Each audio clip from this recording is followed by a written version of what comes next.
Quand vous vaccinez un animal, si vous voulez qu'il réponde correctement à la vaccination, il faut respecter certaines règles. La première règle est de ne pas vacciner un animal malade.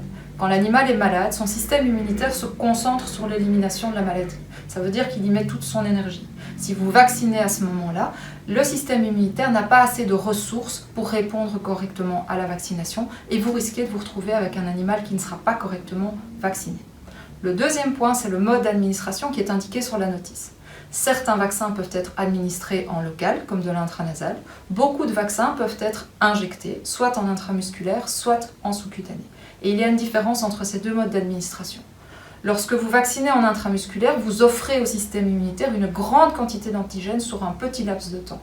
Alors que quand vous le posez en sous-cutané, le système immunitaire va avoir à sa disposition de petites quantités d'antigènes pendant un beaucoup plus long laps de temps.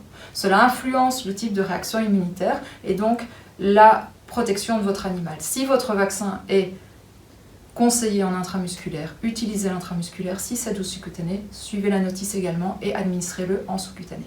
Pratiquement parlant, si vous devez vacciner en intramusculaire, préférez de longues aiguilles et une injection perpendiculaire au cou de l'animal, alors que si vous vaccinez en sous-cutané, pour être sûr d'être en sous-cutané, il est préférable de travailler avec des aiguilles plus courtes que vous allez instaurer en diagonale par rapport à la peau du cou.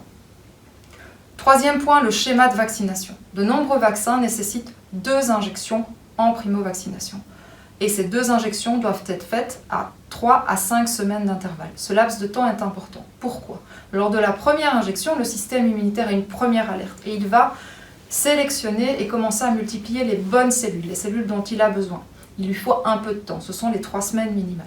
Il va également entraîner un début de mémoire immunitaire.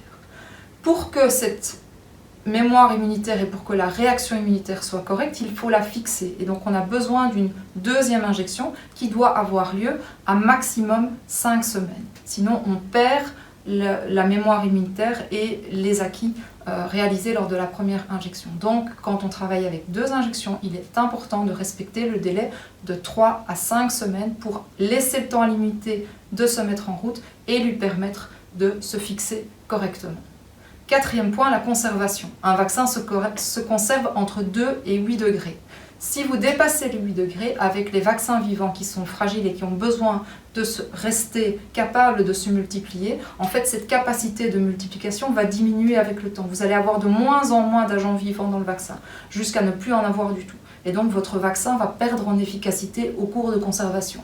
A l'inverse, quand vous descendez en dessous des 2 degrés, donc vous vous rapprochez de la congélation, il y a un risque pour les vaccins tués qui ont un adjuvant de se retrouver avec l'adjuvant qui congèle, dont la structure se modifie et vous perdez l'avantage de l'adjuvant.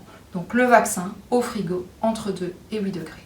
Dernier point, la conservation une fois que vous avez commencé à utiliser le vaccin, reconstitué ou ouvert le flacon. Dans ce cadre-là, si c'est un vaccin vivant, vous n'avez que quelques heures pour l'utiliser, alors que quand c'est un vaccin tué, on parle en termes de jours, voire même aller jusqu'à 28 jours ou au-delà, donc vous avez plus de temps.